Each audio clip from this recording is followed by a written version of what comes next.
you and appreciate you for selecting me for a NLP course. Your basics were very fruitful and changed my outlook towards life and people. Your main session was how to be positive towards life and with the people, how to communicate with the people and how to have your approach towards them.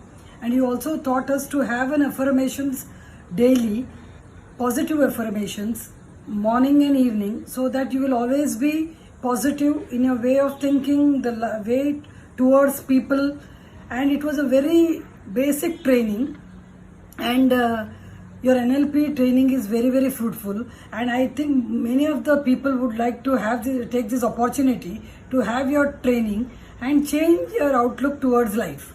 With this training, we all will change our outlook towards life, which will make a better place to live in.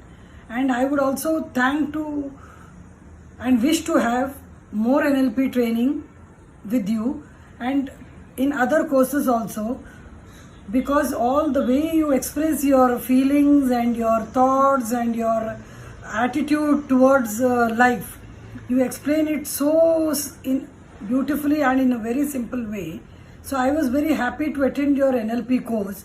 And Sharmila, you are one of the best influencer and coach for this NLP training, and I would like you and to have more training in other fields also.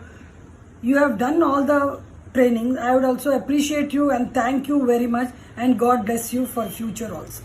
Thank you.